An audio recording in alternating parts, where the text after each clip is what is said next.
I came to my son-in-law's house for dinner. Comfort, wine, peace after arguments. It seemed that everything was returning to normal. But a call from the gardener shattered this illusion. Someone is walking around your house. When I got up to leave, my son-in-law grabbed my arm, too sharply, too confidently. Before we continue, please subscribe to the channel and write in the comments what time it is where you are now. My hands gripped the steering wheel hard enough to hurt. The text message glowed on the phone resting against the dashboard. Dad, come at 7 p.m., not earlier. 15 minutes had passed since Milton sent it. 15 minutes of me sitting here 2 blocks from his house, engine idling, trying to decode what those 4 words actually meant. The last time I'd seen my son was 2 weeks ago. He'd come to my office with spreadsheets and projections, asking for $150,000. Not asking, demanding. When I said no, he called me selfish. Grace stood behind him in the doorway, arms crossed, nodding along like a Greek chorus of disappointment. The door slam echoed in my memory louder than it had in reality. Now this, an invitation, a specific time. I turned off the engine and checked my watch. 6:58. Close enough. I grabbed the wine bottle from the passenger seat, a Napa cab I'd spent 20 minutes selecting at the store, debating whether reconciliation deserved $40 or $60. I'd chosen $60. Peace offerings shouldn't feel cheap. The walk to Milton's front door took longer than it should have. Suburban Austin sprawled around me, all manicured lawns and 2-car garages. My son had done well for himself, at least on the surface. The house was a modern craftsman with clean lines and expensive landscaping. I'd helped with the down payment 5 years ago. That felt like a different lifetime. I raised my hand to knock. The door opened before my knuckles touched wood. DeWitt! Grace's smile stretched too wide, showing too many teeth. She pulled me into a hug that lasted 3 seconds too long. My first alarm bell, quiet but persistent. We're so happy you could make it. Wouldn't miss it. I handed her the wine, studying her face. She'd always been hard to read, but tonight something felt rehearsed about her warmth. Milton appeared behind her, hand extended. Dad, good to see you. His grip was firm enough to make a point. He led me through the foyer, past family photos I'd seen a dozen times, toward the dining room. Hope you're hungry. Grace has been cooking all day. The dining room stopped me mid-step. Candles flickered on a table set with cloth napkins folded into triangles. My favorite dishes, pot roast, roasted vegetables, fresh rolls, covered every available surface. The whole scene screamed professional staging, like an open house designed to sell a lifestyle rather than a home. This is quite a spread. I pulled out a chair, the wood scraping against hardwood floor. Special occasion? Grace moved to the wine bottle, already uncorking it with practiced efficiency. Family doesn't need an occasion. We just wanted to see you. It's been too long. 2 weeks. It had been exactly 2 weeks. But I nodded and accepted the glass she poured, watching her hands move with choreographed precision. Milton sat across from me, his energy too bright, too eager. They were performing something, and I was the only one without a script. So, Dad. Milton passed me the rolls, his casualness feeling anything but. How's the real estate market treating you? Still holding on to that hill country property? That hill country property. The 40 acres I'd bought 3 years ago as a retirement investment. Why would he mention that specifically? Business is steady. I broke a roll in half, steam rising from the soft interior. Why do you ask? Just curious, making conversation. The response came too quickly, like he'd practiced it. I looked at Grace, who was adjusting a candle that didn't need adjusting. She met my eyes and smiled that stretched smile again. We're so glad you came tonight. She refilled my wine glass without asking if I wanted more. Family shouldn't fight over money, right? The word hung between us like smoke. Money. The thing that had broken us 2 weeks ago now being dismissed as trivial. I set down my fork, measuring my next words carefully. I've always believed family comes first. But that doesn't mean abandoning principles. Milton's jaw tightened, just a fraction, just for a second. But I'd spent 30 years reading faces across negotiation tables. I knew the look of someone holding cards they didn't want to show. Silence settled over the table, broken only by the scrape of silverware and the distant hum of the air conditioning. Grace cleared her throat. More wine, DeWitt? She was already pouring before I could answer. Her hands trembled slightly, sending tiny ripples across the dark liquid. Another false note in this carefully composed symphony.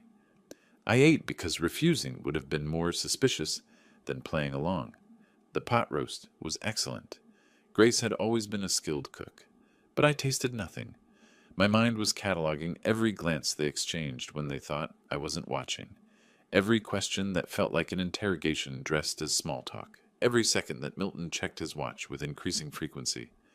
Something was happening here, something beyond a reconciliation dinner.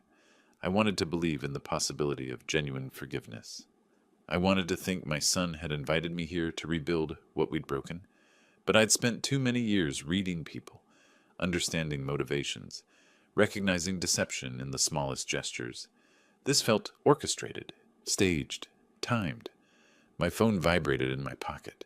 The sensation was subtle, but Milton's eyes snapped toward the movement like a predator tracking prey, his face drained of color. Grace's wine glass froze halfway to her lips.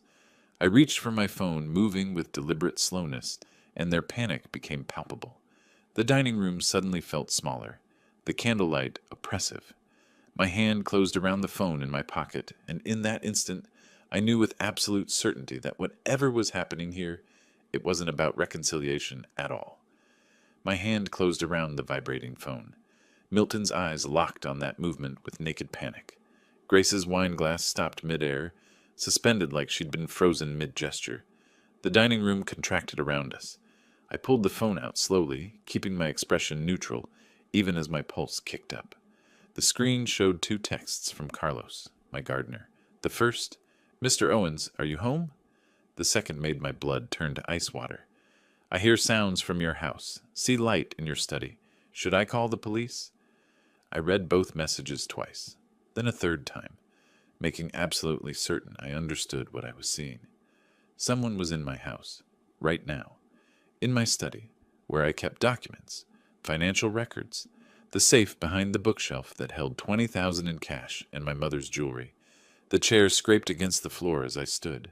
The sound seemed impossibly loud in the sudden silence. "I need to leave. Now." Milton lunged across the table before I'd taken 2 steps. His hand clamped around my wrist with shocking force, fingers digging into the tendon. "Stop! Dad, wait. Just give it 5 minutes. Please, let me explain." I stared at his hand on my wrist, at the white pressure points where his grip was cutting off circulation, at my son physically restraining me while someone robbed my house. "Explain what, exactly?" My voice came out flat, drained of inflection. "Why you needed me here at precisely 7 o'clock. Why Grace keeps asking about my hill country property." His face told me everything, the confirmation I didn't want, but now couldn't deny. The careful mask he'd worn all evening shattered completely, replaced by something desperate and cornered. Grace moved to block the dining room exit. The gracious hostess had vanished entirely, leaving behind cold calculation in expensive clothing. "DeWitt, if you just sit down and listen. Move. Now." I used the voice I reserved for negotiations gone hostile, for deals where being polite had stopped serving a purpose. 3 decades of authority compressed into 2 syllables. Grace's eyes widened, but she didn't step aside. Milton's grip tightened on my wrist. "You don't understand the pressure we're under. The debts, the opportunity. You have so much, and we just needed—" "You needed to rob your own father?" I typed with my free hand, thumb moving across the screen. "Call the police now. I'm coming home." Carlos's response came immediately. "Already calling. Dad, please." Milton's voice cracked into something close to begging. "If you'd just given us the money when we asked, none of this would be necessary. You're sitting on hundreds of thousands in property and investments while we're drowning. What kind of father—" I wrenched my arm free with more force than necessary. His fingers left red marks on my wrist that would bruise by morning. The physical act of breaking his grip felt symbolic of something larger rupturing between us. What kind of son conspires to rob his father while pretending to make peace? I pushed past Grace, not roughly, but with enough determination that she had to choose between moving or being moved. She chose to step aside. Milton followed me into the hallway, still talking, still justifying. "The contractor we hired is a professional. He knows what he's doing. Nothing would be damaged. We'd pay you back with the business profits. You'd never even know if your gardener hadn't. I stopped at the front door, hand on the knob, and turned back one final time. I know exactly what's happening, and I know you did this. The silence that followed wasn't empty. It was filled with admission, with the weight of betrayal fully acknowledged. No denials, just Milton's pale face and Grace's calculated stare, both of them understanding that the plan had collapsed completely. "If you report this," Grace started, her voice hard-edged now, all pretense abandoned. "I already have." I walked out, leaving the door open behind me. The cool night air hit my face like a slap, clearing away the artificial warmth of their staged dinner. My car waited at the curb where I'd parked it an hour ago. A different man had locked that door. A different man had walked up that sidewalk, carrying wine and hope. 23 minutes to my house if I broke speed limits. I calculated it automatically as I started the engine, muscle memory from 30 years of driving these roads. The phone sat on the passenger seat, Carlos's messages still glowing on the screen. I pulled away from the curb, watching Milton's house shrink in the rearview mirror. The porch light illuminated two figures standing in the doorway. Neither waved. My hands gripped the steering wheel hard enough to hurt. Again. But this time the pain felt clarifying, rather than anxious. The pieces had fallen into place with terrible precision. The specific timing. The probing questions.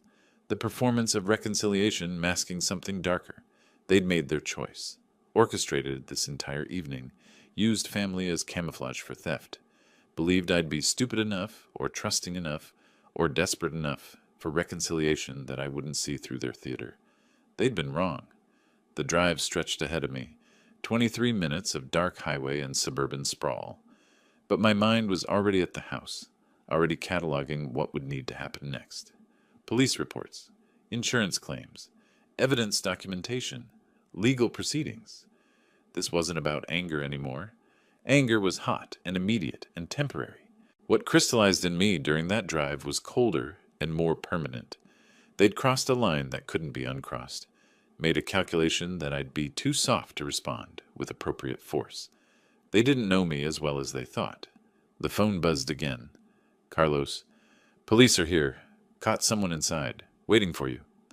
I read the message twice, then set the phone back down on the passenger seat. Taillights from other cars blurred past. The speedometer crept upward. My wrist throbbed where Milton had grabbed it. 20 minutes to go. 19. 18. They'd made their choice. Now I'd make mine. Red and blue lights painted my house in accusatory colors. 2 police cruisers sat in the driveway, their strobes turning everything stark and surreal. I pulled in behind them, killing the engine but staying seated for a moment, hands still locked on the wheel. Carlos stood on the front lawn, phone clutched in both hands like a talisman, his face flooded with relief when he saw me. The front door stood open, not kicked in, not forced, just open like someone had walked out casually after finishing a task. That casual violation cut deeper than any forced entry would have.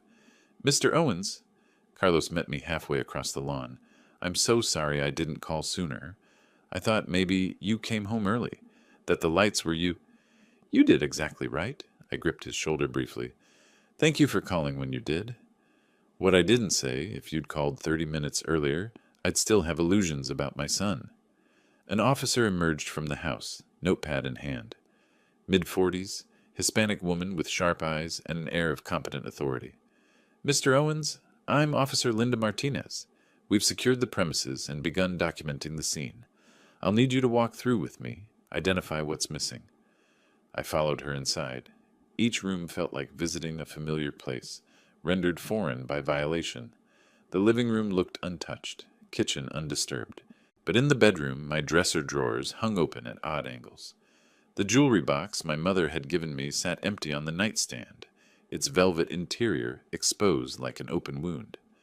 Silver service set from the dining room cabinet. I kept my voice level, professional. $8,500 value. 3 watches from the bedroom safe, a Rolex Submariner, an Omega Seamaster, a vintage Patek Philippe. 23,000 combined. Officer Martinez wrote without looking up. "The bedroom safe. Was it forced?" "No. Combination lock. untouched. I moved to the study where Carlos had seen the light. My desk had been rifled through with systematic efficiency. Jewelry pieces, approximately 15,000. Various documents. What kind of documents? I opened the wall safe behind the bookshelf. The door swung freely. I'd never changed the combination in 12 years. Inside, gaps marked where items should have been. Property deed for my hill country land. 40 acres, purchased in 2022. Current value approximately $890,000. Backup keys to my safety deposit box. Various legal papers. Her pen stopped moving. Someone stole property documents? They did.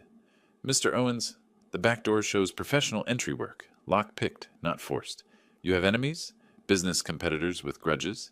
I'm a real estate agent. I closed the safe door carefully. Everyone has competitors. But no enemies. Not until tonight, anyway. She showed me the back door. The lock cylinder bore fine scratches around the keyhole. Precise work, not the crude gouging of amateur attempts. Someone who knew what they were doing. Someone who'd hired someone who knew what they were doing. Any idea who might have access to your security system? Officer Martinez tapped her pen against her notepad. It was disabled, not cut, not bypassed, properly shut down from inside. I paused, considered. I'd need to check my visitor logs. I'll send you a list tomorrow. I already knew. I wouldn't share it. Not yet. The police stayed until nearly 2 a.m. Photographs, fingerprint powder, forms to sign. Carlos gave his statement and left around midnight, apologizing again, which I waved off. By the time the cruisers pulled away, the neighborhood was dark and silent. I sat alone in my study, laptop glowing in the darkness. The security system kept detailed logs. Every arm, every disarm, every entry and exit. I pulled up February 20th, 5 days ago. Milton's casual visit that I'd barely remembered. 2:47 p.m. System disabled. User, Milton Owens. He'd come over for coffee. We'd talked about nothing important. Weather, basketball, whether I'd tried that new barbecue place on South Congress. 45 minutes of pleasant conversation. He'd hugged me when he left. He'd smiled, hugged me, and disabled my security system. I watched that timestamp for a long time. Watched it blur slightly as my exhaustion caught up with involuntary reactions. My hand trembled when I reached for the cold coffee beside the keyboard. My phone buzzed. Again, I'd been ignoring it for hours. 17 missed calls from Milton. 12 text messages from Grace, each more desperate than the last. Dad, please call me. We need to talk. This is all a misunderstanding. You're not answering, and I'm worried. Dad, please. I scrolled through them with clinical detachment. Then I opened Milton's contact information, held my thumb over his name for 3 long seconds. 17 missed calls, 12 text messages. I pressed block contact. The screen asked me to confirm. My thumb hovered over block for perhaps a heartbeat. I pressed it. Then I found Rebecca Thornton's business card in my desk drawer. We'd worked together on a complex commercial closing 5 years ago, a contentious deal where having a sharp attorney had made the difference between profit and disaster.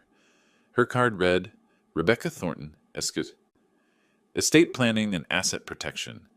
I dialed her number. It went to voicemail. Professional recording, efficient and concise. Rebecca, this is DeWitt Owens. We worked the Riverside Plaza deal in 2020. I need to discuss estate protection urgently, not planning. Protection. Call me when you can. My voice carried no emotion, just business necessity. I set the phone down on top of the security log printout. Dawn was still hours away. The house felt too large around me, too empty. Every space reminding me of what had been taken, and more painfully, who had taken it. But I didn't cry, didn't rage, didn't break. I just sat in the darkness, making lists. What was gone? What was vulnerable? What needed protection? The transformation wasn't complete, but it had begun. The phone rang at 11:30. I was still in my study, still wearing yesterday's clothes. The coffee beside me had gone cold hours ago. Financial documents covered every inch of desk space. Asset summaries, account statements, insurance policies. I'd been working since dawn, cataloging everything that could be touched, taken, or compromised. Rebecca Thornton's name lit up the screen. I answered on the first ring. Rebecca. DeWitt. Her voice carried the brisk warmth of a professional who recognized genuine urgency. I got your message. You said protection, not planning. What happened? Can you meet this afternoon? 2 o'clock, my office downtown. I'll be there. No pleasantries, no small talk. Just the efficiency of two people who understood that time mattered. The drive to downtown Austin took 20 minutes. I used them to rehearse how to present facts without emotion, details without drama. Rebecca's firm occupied the 14th floor of a glass tower near the Capitol. Premium office space for premium legal work. Her office was exactly as I remembered. Clean lines, professional neutrality, a wall of legal volumes behind her desk that probably hadn't been opened in years, but conveyed the right message. She stood when I entered, handshake firm, eyes already assessing. Tell me what happened.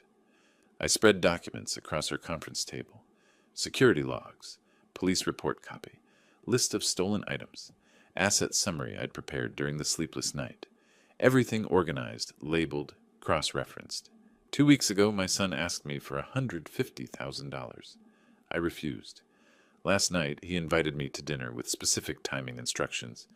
While I was there, someone entered my house and stole approximately $940,000 in property and assets, including the deed to my hill country land.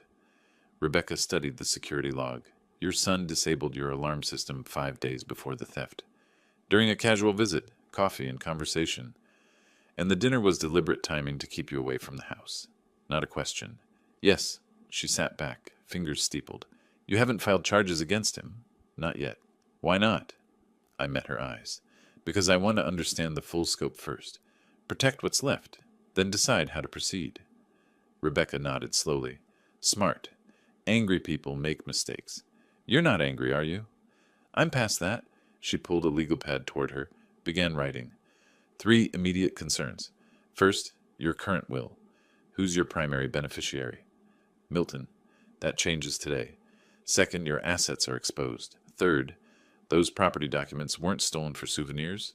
With your deed and access to your personal information, signature samples, ID numbers, he could forge a property transfer or take out loans against that land before you realize what's happening.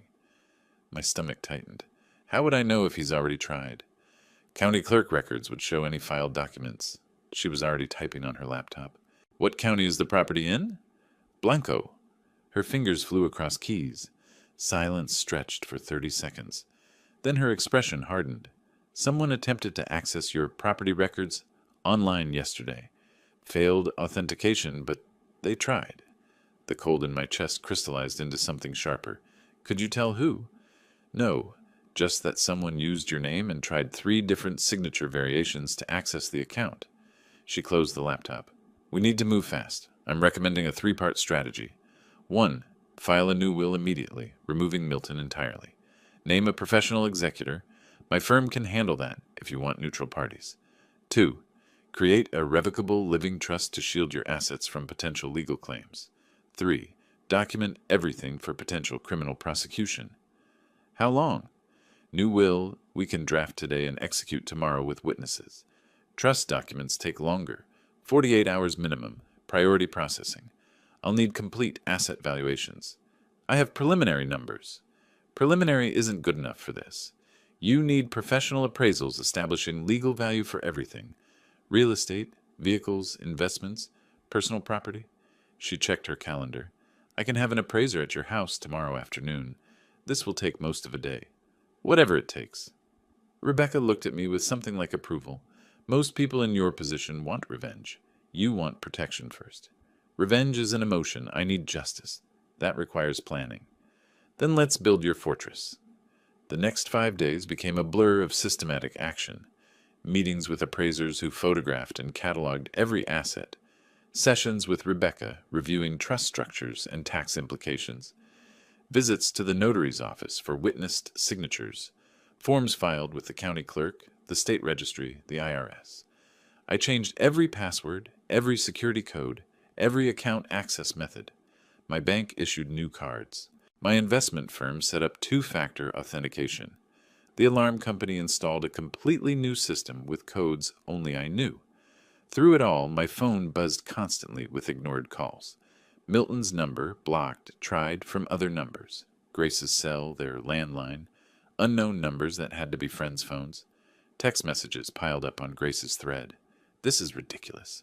We need to talk like adults. You're being dramatic. Think about what you're doing. You're going to regret this. I read them with detachment. Documented them. Saved screenshots. Never responded. On February 26th, Rebecca called to confirm the final documents had been filed. Your assets are inside a trust that Milton can't access. Your will names my firm as executor. Everything's locked down. How do you feel? Defended. I sat in my study, newly signed documents in a folder before me. But that's not enough. What do you mean? I've built the walls. Now I need to understand what I'm defending against. I need to know the full scope of what Milton planned. That sounds like you want an investigation. Do you know anyone who does financial forensics? I do. She gave me a name, a number. But DeWitt, be careful. Once you start pulling threads, you might not like what unravels. I don't like any of this, but I need the truth. After we hung up, I looked at the business card Rebecca had given me for the forensic analyst. Then at my phone, where Grace's latest text glowed on the screen. You're going to regret this. I picked up a pen, pulled a legal pad toward me, wrote in careful block letters. What else did they plan? The question sat on the page like a challenge. I'd built my defenses, protected what remained. Now it was time to understand exactly what I was at war against. The coffee shop was deliberately neutral territory, not my home, not my office. The hideout, tucked into downtown Austin near the financial district, where nobody would recognize me or care about the conversation at the corner table. Jennifer Huang arrived exactly on time, laptop bag over her shoulder, business attire that said former federal investigator, more clearly than any introduction. Rebecca had vouched for her. Former IRS, now private sector, reputation for unraveling complex financial schemes with the same precision others might use to solve crossword puzzles. Mr. Owens? Her handshake was firm, professional, no sympathy in her eyes, which I appreciated, just assessment. I slid a folder across the table. Everything I know about my son's business plans. Bank information from when I was listed as emergency contact. That access lapsed months ago, but you'll have starting points. Employment history. The loan applications he wanted me to co-sign. She flipped through without speaking, absorbing information the way a scanner reads documents. Your son asked you to co-sign a business loan? 4 months ago, I declined. Smart. She looked up. Your son's in deep trouble financially. This loan structure screams desperation. How deep? $250,000 in total debt counting credit cards and the business loan. That's pressure. I kept my voice level. Enough pressure to rob your father? People do worse for less. She closed the folder. What exactly do you want me to find? Everything. The full scope of what he planned. Whether he's already committed to expenses. Who else knew? What he intended to do with my property. That'll take time. I have time. What I need is certainty. She nodded once. I'll send progress reports via encrypted email. Give me 2 weeks. The first report arrived 3 days later. Dense financial documentation. Bank statements obtained through legal channels I didn't ask about. Loan papers bearing Milton's signature. The loan amount, $180,000 at 18% interest. Predatory rates that legitimate lenders wouldn't touch. The second report came a week in. This one included lease agreements. Premium office space in Austin's tech corridor. $8,500 monthly rent for 3 years. Signed February 10th, 10 days before the theft.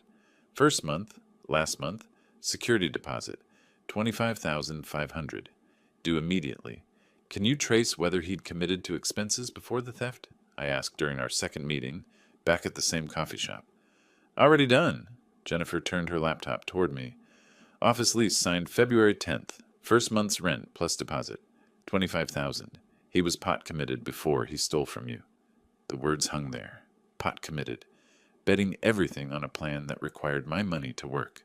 The third report was the most damning. Jennifer had traced Grace's activities through auction house databases. Your daughter-in-law contacted 3 high-end antique dealers over the past month, requested appraisals for recently inherited items. She showed me the list. Silver service set, Georgian style, 12 place settings, 3 collectible watches, specific makes and models, jewelry pieces described down to the setting styles, my stolen items, down to the smallest details. All inquiries made before the theft. One dealer was willing to talk. Jennifer slid a business card across the table. Morris Chen, 30 years in the business. He sensed something wrong when Grace asked about minimizing documentation. I called him that afternoon from my study. Phone set to record.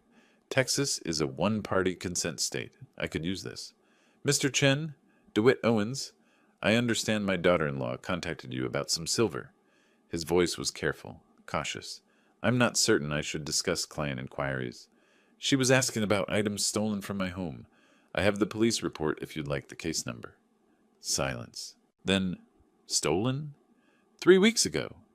The young woman was very specific about the silver pattern. His tone shifted, helpful now, cooperative. Georgian style, 1820s, 12 place settings. Asked if we could liquidate quickly without auction publicity. Did she mention where she got it? Said it was from a deceased relative's estate. I asked for provenance documentation. She never followed up. I thanked him, ended the call, saved the recording. Another piece of documented evidence. By March 10th, I had Jennifer's final report. Comprehensive. Devastating. She'd outlined the complete plan. Milton takes out high-risk loan. Signs office lease requiring immediate capital. Realizes his father won't provide funding. Plans theft coordinated with distraction dinner. Steals property documents intending to forge signature on transfer forms. Sells land to predetermined buyer, probably someone who'd flip it immediately. Disappears $890,000 into business account. Repays loan. Funds operation. Father discovers theft too late to prevent property sale. Your son planned to forge your signature on property transfer documents, sell to a predetermined buyer, and disappear the money into his business account. Classic asset conversion. Jennifer's expression remained neutral, professional. You can prove this? I can show motive, opportunity, and preparation. That's prosecutor-level evidence. I spread everything across my desk that evening. Evidence folders organized by category. Financial desperation. Premeditation. Conspiracy. Intent to defraud. Each folder thick with documentation. Bank statements. Lease agreements. Recorded conversations. Auction house correspondence. He didn't just steal. He calculated, planned, prepared contingencies. Send everything to Rebecca Thornton, I told Jennifer during our final call. Keep your original files secure. We'll need this. I closed the last folder, stacked them neatly on my desk. The phone buzzed. Milton calling from yet another number. I watched it ring, the name unknown caller, glowing on the screen, knowing it was him, knowing he was desperate enough to keep trying. I didn't answer, but this time I didn't block it either. Instead, I set the phone down on top of the evidence folders, letting it vibrate against the documented proof of his betrayal. The folder beneath it read, Asset Conversion and Fraud. M. Owens. Call all you want, I said to the empty room. When we talk, it'll be on my terms. The phone went silent. Outside, dusk settled over Austin. The city lights came on one by one, methodical and inevitable. I'd built my defenses, gathered my evidence. Now I just needed to wait for Milton's next move. It wouldn't be long. 5 days of silence. No return calls. No acknowledged texts. No response to emails. Milton's desperation must have reached critical mass, because on Saturday afternoon, I heard his car pull into my driveway. I'd been expecting this. I met him at the door before he could knock. He stood on the porch, Grace behind him, both of them looking like they'd rehearsed their approach. Grace wore a concerned expression that would have been convincing if I hadn't heard her recorded voice asking antique dealers about discreet sales. Dad, Milton's voice carried false patience, like he was dealing with a difficult child. We need to talk. You can't just ignore us forever. I'm not ignoring you. I'm choosing not to engage. That's the same thing. No. I kept my hand on the doorframe, body-blocking entry. Ignoring implies unconscious avoidance. This is deliberate choice. Grace stepped forward, touching Milton's arm in what she probably thought was a calming gesture. DeWitt, please. We're family. Whatever you think happened, I don't think anything. I know. I looked at her directly. Tell me about Morris Chen. Her face went carefully blank. Who? Antique dealer. You contacted him 4 weeks ago about a Georgian silver set. Asked about minimizing documentation for estate sales. Ring any bells? The careful blankness cracked slightly. Milton's eyes cut toward her, sharp and questioning. I don't know what you're talking about, but her voice had gone tight. I have the recording. He was very helpful once I explained the items you described were stolen from my home. Milton's jaw tightened. You're recording conversations without people knowing? Texas is a one-party consent state, completely legal. I know because Rebecca Thornton explained it before I called Mr. Chen. Rebecca Thornton? Milton's tone sharpened. You hired an attorney? Weeks ago, and a financial analyst, and changed my will, and created a trust that neither of you can touch. I watched him process each revelation, watched his face pale. Your office lease in the tech corridor? $8,500 a month. You signed it February 10th, 10 days before you robbed me. That's not... We didn't... He stopped, recalibrating. We borrowed. We were going to pay you back. By forging my signature on property transfer documents. His silence was confirmation enough. Grace shifted tactics, stepping forward with hands raised in supplication. You're our family, our only family. Do you know what it's like to watch you sit on all this wealth while we're drowning? You have everything, and we have nothing. You have jobs. You have this house. I gestured toward Milton's Acura in the driveway. You have choices. What you don't have is entitlement to my assets. We're your son, Milton's voice cracked upward. Your only child. What kind of father cuts off his own? The kind whose son disabled his security system while sharing coffee and small talk. The kind whose son planned to steal nearly $1 million in property. The kind who recognizes betrayal when it's documented in detail. Grace's concerned expression evaporated completely, replaced by something colder. If you pursue this legally, you'll regret it. We'll fight. We'll file suit for elder abuse, improper coercion regarding your will. Please do. I kept my voice conversational.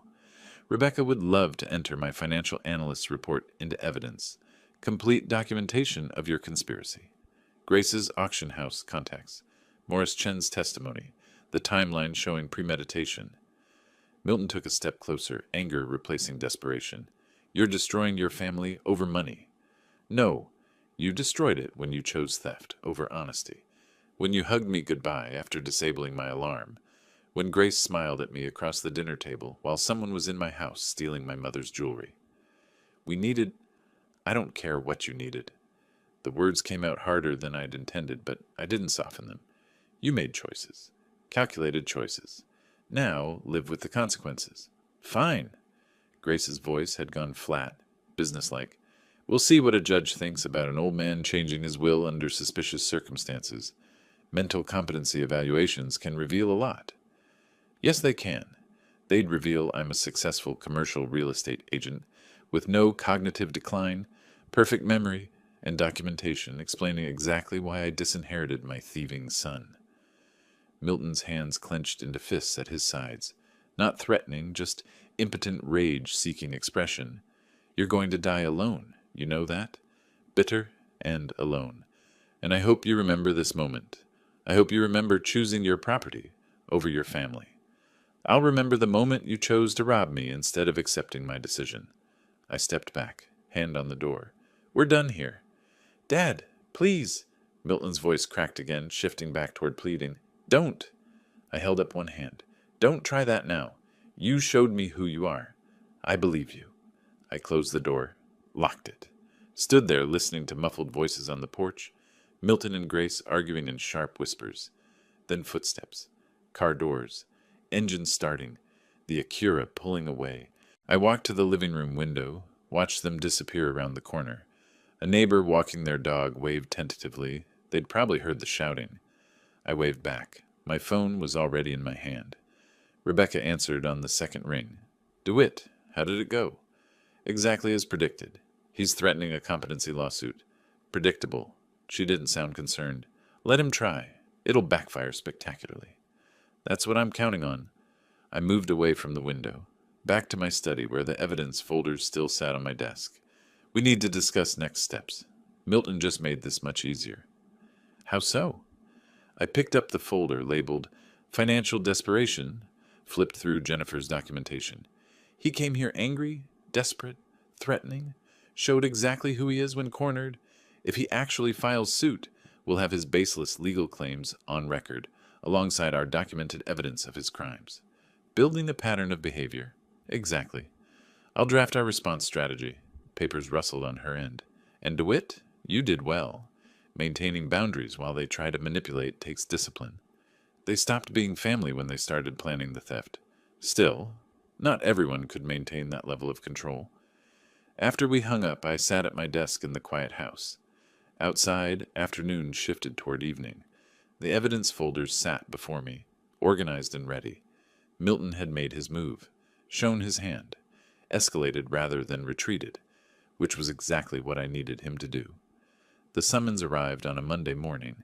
I sat at my kitchen table, reading it twice to make sure I understood what Milton had actually done. Petition for determination of mental competency and appointment of conservator. He'd filed it, actually filed a lawsuit claiming I was mentally incompetent to manage my own affairs. The allegations were predictable: irrational financial decisions, age-related cognitive decline, vulnerability to exploitation. I set the document down carefully and called Rebecca. She answered immediately. You got the summons. An hour ago. How do you feel? Amused. I picked up the petition again, scanning the legal language. He's claiming I'm incompetent because I changed my will and created a trust. That's not irrational. That's standard estate planning. The petition is frivolous. Papers rustled on her end. But we need to take it seriously. I'll start preparing our defense. Can you come in today? I'll be there in an hour. Good. DeWitt, this is going to backfire on him spectacularly. I drove to her office with a folder I'd prepared weeks ago. Recent real estate transactions, client testimonials, financial statements. I'd anticipated this move. Milton was predictable when cornered. Rebecca spread my documents across her conference table alongside the petition. Here's our strategy. First, we arrange for you to undergo independent psychiatric evaluation. Dr. Patricia Westmore, forensic psychiatrist, respected expert, unimpeachable credentials. Second, we compile documentation of your active career and recent successful deals. Third, we prepare for the hearing. And fourth, she looked up, expression sharp. We use the hearing to formally file theft allegations against Milton, turning his attack into our platform. Exactly. Can we use it against him? I'd asked that question days ago. Now I had the answer. The psychiatric evaluation took place over 2 sessions in early April. Dr. Westmore's office was clinical and neutral. Leather chairs, certificates on the wall, assessment materials organized on her desk. She was professional, methodical, treating the evaluation like a scientific procedure rather than a personal judgment. Mr. Owens, why do you think your son filed this petition? I kept my voice measured, because I removed him from my will after he coordinated the theft of my property. He's trying to regain control through the courts. She made notes without looking up. That's a coherent, logical assessment. The tests covered memory, reasoning, judgment, financial understanding. I answered each question with the same professional focus I'd use for a complex real estate negotiation. This wasn't personal.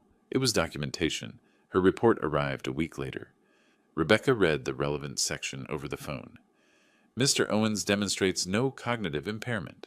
Scores above average for his age group on all assessments. Exhibits excellent judgment and reasoning capabilities. The competency challenge has no medical basis. That should be sufficient. More than sufficient.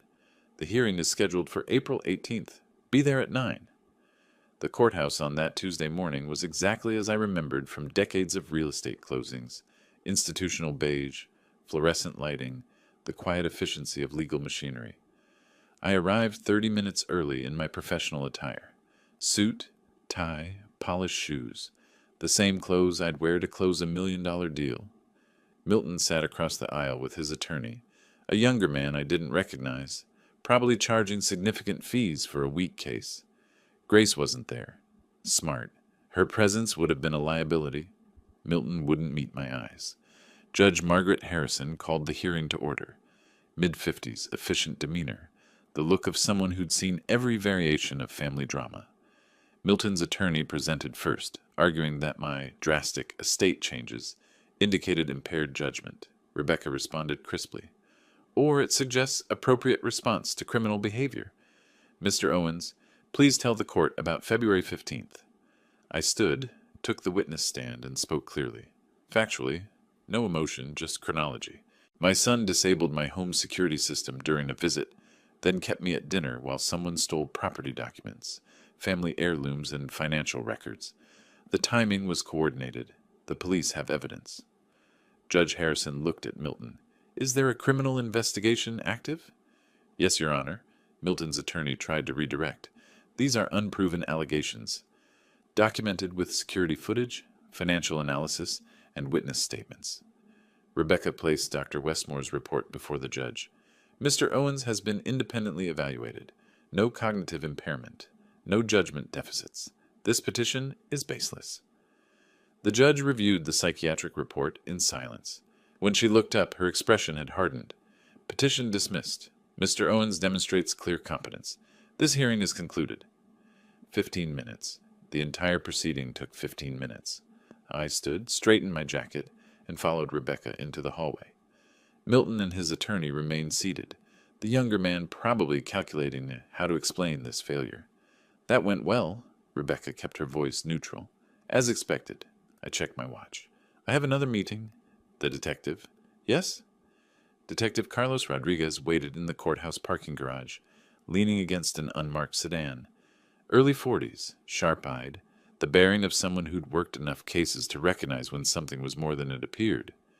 Mr. Owens, you said you had additional information? I handed him 3 folders. Financial investigation. Security footage showing my son's access. Witness statement from an antique dealer my daughter-in-law contacted about selling stolen items before the theft occurred. He opened the first folder, scanning Jennifer Huang's report. You hired a private investigator? Financial analyst. Everything was obtained legally. Rodriguez flipped pages, his expression shifting from interested to focused. You're saying your son orchestrated this? I'm saying the evidence shows coordination, premeditation, and intent to defraud. The documentation is comprehensive. This changes everything. He closed the folder. We're opening a felony case. Theft over $30,000. That's second degree in Texas. We'll need you to come in for a formal statement. I'm available whenever you need me. He looked at me with something approaching respect. Most victims aren't this prepared. Most victims don't have time to prepare properly. I turned toward my car. I did. The criminal investigation became public record within 3 days. Court filings are public in Texas. Anyone searching Milton's name would find it. Theft allegations, coordinated robbery, felony investigation pending. By the end of that week, I'd made 3 phone calls. Not to Milton, to people who could make his already desperate situation impossible. I started with the office lease. Thomas Brennan owned the building where Milton had signed his 3-year commitment. We'd worked together on 2 commercial deals over the past decade, professional relationship built on mutual respect and successful closures. I called him from my study on a Friday afternoon. Thomas DeWitt Owens, how are things? Busy as always. What can I do for you? Nothing urgent, just wanted to mention something you should know. One of your tenants, Milton Owens, Suite 412, is currently under criminal investigation for felony theft. Public record, court filings available. Silence. Then, that's your son. Yes. And you're telling me this because? Because you have a business to protect. What you do with the information is your decision. I kept my tone neutral, factual. I thought you'd want to know before making decisions about lease renewals or payment arrangements. Appreciated. His voice had shifted to business calculation. I'll look into it. The lease had a standard clause about criminal conduct affecting tenancy. Thomas would find it. He'd act on it. Not because I asked him to, but because protecting his property values was smart business. The second call went to Karen Voss at First Capital Bank. Not Milton's loan officer. She'd never discussed client information with me, but the compliance department. Public service reporting. Ms. Voss, I'm calling to report publicly available information regarding a loan holder who may be involved in criminal activity. Case number is available through Travis County court records. Professional, factual, legal. Banks have automatic protocols for loan holders under felony investigation. Risk assessment triggers. Mandatory reviews. Milton's high-interest loan already flagged him as high risk. Add criminal investigation, and the algorithms would do the rest. The third call was more delicate. Andrew Chen, commercial real estate attorney, who'd referred several clients to Milton over the past year. We'd closed deals together, knew each other's reputations. I met him for coffee downtown. "Andrew, appreciate you making time." "Always. What's on your mind?" I slid a folder across the table. "My son's under criminal investigation for theft, financial fraud, coordinated robbery. The court records are public. I thought you should know before referring more clients his way." He didn't open the folder immediately, just looked at me, assessing. "You're torpedoing your own son." "I'm providing factual information to protect your clients. What you do with it is your choice." "Why tell me this?" "Because you value your reputation, and your clients trust your referrals. If Milton's business collapses under criminal charges, everyone connected to him gets splattered. I'm giving you a chance to step back before that happens." He opened the folder, read the first page, closed it.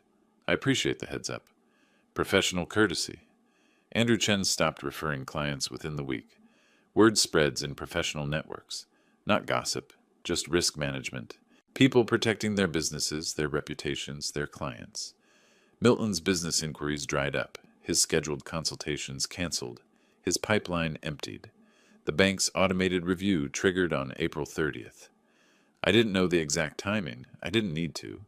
The mechanisms were predictable. High-risk borrower plus criminal investigation equals loan acceleration clause. Standard practice. Milton received notice that his $180,000 loan was being called. Full repayment required within 30 days. Impossible for someone with no income stream, mounting debts, and a collapsing business. Thomas Brennan invoked the lease termination clause on May 5th. Criminal investigation affecting property reputation, tenant failure to maintain business operations, breach of lease terms. Milton had 30 days to vacate. I didn't contact Milton, didn't gloat, didn't explain. I just watched the dominoes fall with the same professional detachment I'd used to monitor a complex closing.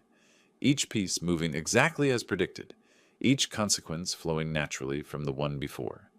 By mid-May, Milton had no office, no active loan, no client pipeline, no income source. Grace stopped posting on social media. Their house went up for sale, not by choice but necessity. Mortgage payments stopped being theoretical when there's no money coming in. I sat in my study one evening, late May, reviewing the timeline I'd kept. February, the theft. March, legal protections established. April, competency challenge dismissed, criminal investigation opened. May, business structure collapsed. Efficient, precise, complete. My phone rang. Unknown number. I answered. "Dad!" Milton's voice was rough, exhausted. "Please, we need to talk. Just you and me." I said nothing. Let the silence stretch. "I'll come to you. Tomorrow morning. I'm asking. Please." I considered. This was the moment I'd been engineering for months. Milton stripped of leverage, of options, of dignity, coming to beg because he had nowhere else to turn. 10 o'clock, front porch. Don't bring Grace." I hung up before he could respond. Set the phone down on my desk beside the evidence folders that had built this moment, piece by documented piece. Tomorrow morning, Milton would arrive at my door with nothing left but desperation, and I would be ready. Milton's car pulled into my driveway at exactly 10 o'clock on a Tuesday morning in early June. I stood on the front porch, arms crossed, door closed behind me. The same position as our last confrontation, but everything had changed since then. He emerged alone. No Grace, no allies, no leverage. He looked hollowed out, unshaven, wrinkled shirt, shadows under his eyes that spoke of sleepless nights and mounting panic. The bank's 30-day deadline was 9 days away. June 15th. $180,000 due in full. Impossible. He approached slowly, climbing the porch steps like each one required deliberate effort. I waited. Let silence be my first weapon. "Dad," his voice cracked slightly. "I'm sorry. I made terrible mistakes. I was desperate and stupid, and I'm sorry. Please, just help me. I'm your son." I let the silence stretch. 5 seconds. 10. Watching him fidget, watching him wait, watching him realize I wasn't going to make this easy. You were my son. Then you became a thief who targeted his own father. I know, and I... He stopped, regrouped. I'll return the things I still have. The watches, some of the jewelry. I'll make payments on the rest. Just ask the prosecutor to drop the charges. Please. I walked into the house without speaking.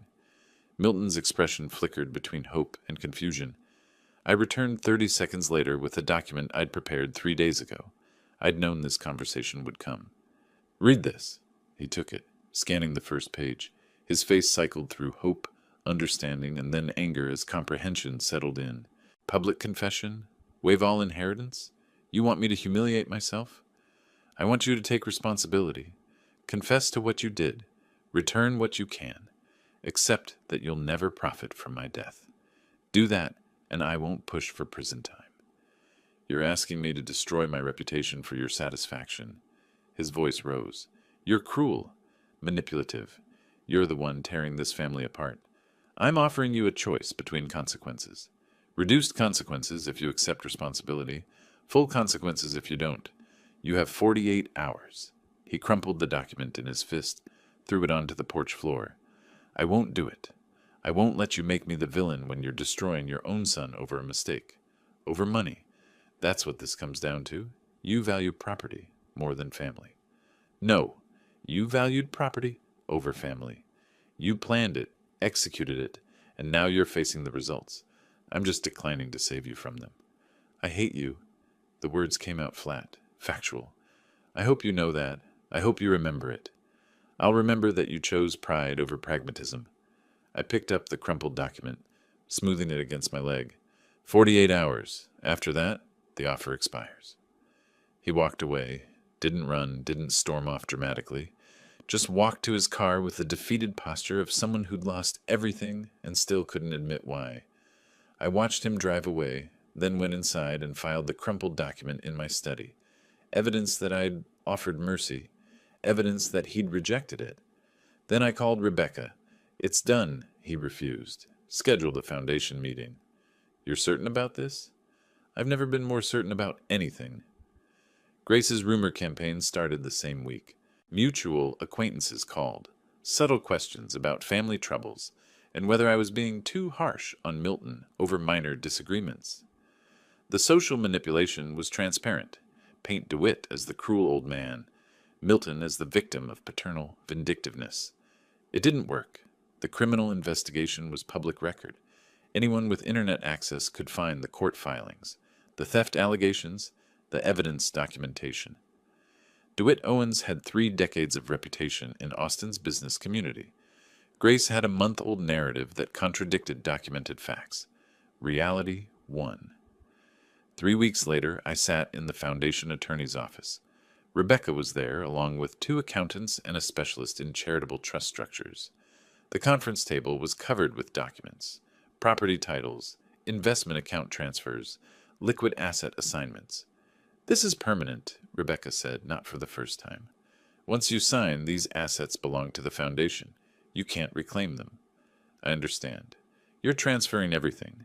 $2.1 million in total assets. You'll live on your current income and whatever you generate going forward. But the accumulated wealth, it's gone from your personal estate. I want everything transferred.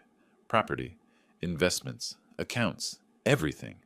The foundation will provide scholarships for young entrepreneurs who demonstrate integrity. People who build businesses honestly. The attorney slid the final document across the table. Irrevocable transfer of assets.